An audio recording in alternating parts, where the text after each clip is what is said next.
Police जो है ना सत्ता पक्ष के लोगों को हाथ लगाने को तैयार नहीं है। हमको एफआईआर करने जाते हैं, पुलिस एफआईआर लेती नहीं है और दूसरे लोगों का एफआईआर ले लेती है।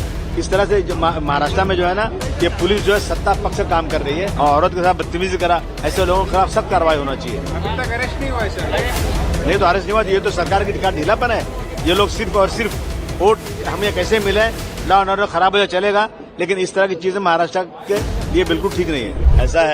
ऐसा है कि इन लोगों की आदत ही झगड़ा लड़ाई है, इन्हें मराठी से कोई प्यार नहीं है।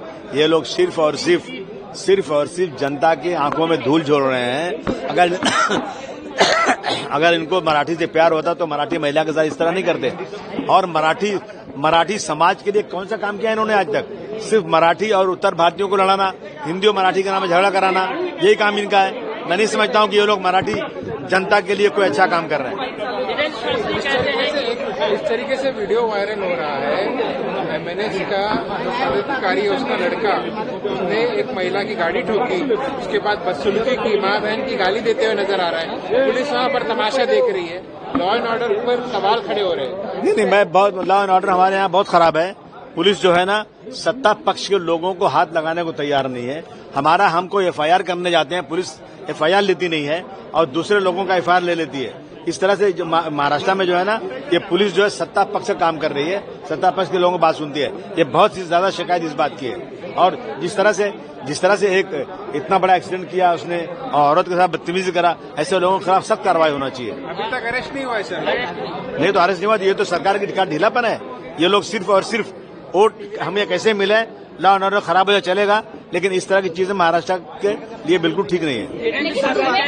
खासदार जुबे ने जो कहा है, क्या आप उससे सहमत हैं? किसने कहा है? सांसद है, उन्होंने ये कहा है कि महाराष्ट्र में जो पल रहे हैं हमारे पैसे पे पल रहे हैं, यानी कि उत्तर भारतीयों के पैसे पे पल रहे हैं। महाराष्ट्र के पास कोई भी इंडस्ट्री नहीं है, ना माइंस है, ना कोई इंडस्ट्री है। नहीं, ये सब बिल्कुल नहीं। महाराष्ट्र में लोग भूखे आते हैं। महाराष्ट्र की जमीन जो है इतनी अच्छी जमीन है, यहाँ पर मराठी भाइयों के साथ हमारे उत्तर भारतीयों के बहुत से ताल्लुकात हैं। ये कुछ थोड़े से लोग हैं ना जो अपनी जमीन तलाश कर रहे हैं, राजनीतिक फायदे के लिए लड़ा रहे हैं लोगों को। लेकिन हमारा महाराष्ट्र में, मैं समझता हूं कि महाराष्ट्र में कई हजार लोग ऐसे आए हैं जो बेचारे ट्रेन में बगैर टिकट के आए थे और आने के बाद वो करोड़पति अरबपति बन चुके हैं। महाराष्ट्र की जमीन बहुत जरखेज है और महाराष्ट्र की जमीन सबके साथ प्यार मोहब्बत करती है। छत्रपति शिवाजी महाराज की जमीन है, जिन्होंने कभी भी किसी धर्म के खिलाफ कभी नहीं किया। उनके धर्म में, उनके राज में मुसलमानों का बहुत सम्मान था। शास्त्री ये कहते हैं बोलनी चाहिए, उनको आना चाहिए। नहीं, बिल्कुल ऐसा जो लोग यहाँ रहते हैं, जो लोग यहाँ परमानेंट रहते हैं, तो उनको मराठी जरूर सीखना चाहिए। मैं भी सीख रहा हूँ, सीखना ही चाहिए, परंतु किसी के डर से नहीं।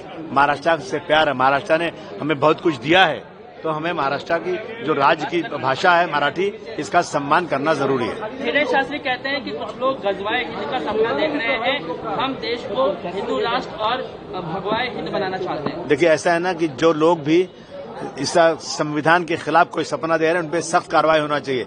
बार बार कोई मंत्री कहे कि हमारी सरकार हिंदुत्व की सरकार है, हम इसको भगवा सरकार बनाएंगे, मैं समझता हूं ये लोग संविधान के खिलाफ हैं। ऐसे लोगों के खिलाफ कार्रवाई होना चाहिए। गजवाए हिंद की बात कोई नहीं करता, ये सब झूठ बातें हैं। मुसलमान इस मुल्क में रहता है, इस मुल्क से मोहब्बत करता है। जब भी हिंदुस्तान पाकिस्तान की जंग हुई है या जब भी कोई जरूरत पड़ी है, जितना मुसलमान मिलिट्री में है उससे ज्यादा अपने आप को शहीद करके दिखाया उसने।